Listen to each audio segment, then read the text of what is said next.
After 5 years of death investigations, murder, lies, and fraud schemes, the bombshell trial of disbarred attorney Alex Murdaugh begins tomorrow in South Carolina. And national headlines reporting the Murdaugh family has ties to 3 other death investigations: a deadly boating accident in 2019, the mysterious 2018 death of his housekeeper, and a 2015 deadly hit and run. Well, in 2021, his wife Maggie and son Paul both were found shot to death on the family's hunting estate, killed by 2 different weapons. 3 months later, Murdaugh himself ends up shot in what investigators call a botched suicide for hire plot that would have resulted in a multi-million-dollar insurance payout to Murdaugh's only living son, Buster. It all sets in motion tomorrow when Murdaugh first goes on trial for allegedly killing his own wife and son. It is complex, and senior national correspondent Brian Entin joining us live in that small South Carolina town. Now, Brian, they are calling this the trial of the century there. They are, Natasha. You said complex. It's also just crazy. There are so many layers to this story. It goes back almost a century when you go over all of the details. There are so many deaths that could possibly be part of it. And this trial, so many people here have been on pins and needles waiting for it. The thing is, the Murdaugh family, they had so much power and control over this part of South Carolina for almost 100 years. Different family members were in the solicitor's office, which is essentially the district attorney's office here in South Carolina. They had power, they had money, and now it is all unraveling.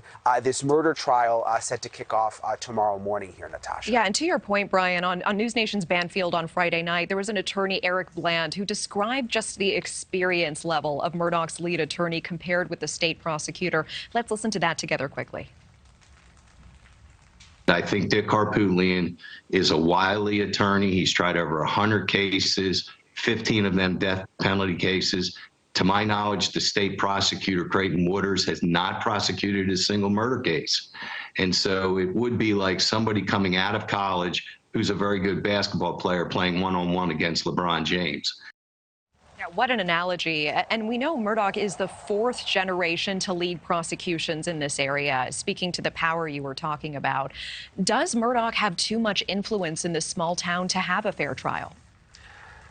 It's a good question, Natasha. Think about it. They had family members' pictures on the walls inside the courthouse here. That's how powerful the family was. They had to take those pictures down ahead of the trial. It's interesting they decided not to move it at this point. It's happening right here where the murders happened. People in town are nervous. We've been here, our producers have been here for the last week talking to people who said, look, I'd be nervous to be a juror with the power that this family has.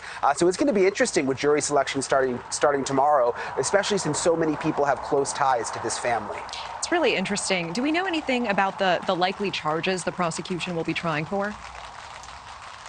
Yeah, it's a good question because there's so many moving parts and layers to this story. If you've been following it for the last couple of years, you have to remember this trial is specifically for the murders of Alex Murdaugh's wife and son. These other things that you hear about, the other deaths involving the housekeeper and Stephen Smith, the young man who was found dead in the road, that's not going to be part of this trial. What's going to be interesting, though, is whether some of those elements are allowed to be brought up in this trial because a lot of these things are connected when you really dive into it. And this is such a tangled web, as you've said. What finally began to unravel all of this, Brian? It was the murders. I mean, it was Alex Murdaugh's wife and son being murdered. When that happened, financial crime started to come out. Around that same time is when they opened the death investigation back up into Stephen Smith, who was the young man who was found dead in the roadway. Also, Murdaugh's housekeeper, who allegedly fell down some steps at the house. That is now being looked at again in terms of what really happened there. So it was the murders of his wife and son, which he's now accused of, that sort of opened the can of worms into all of this. All right, Brian Entin live for us on the ground in South Carolina. Thank you so much.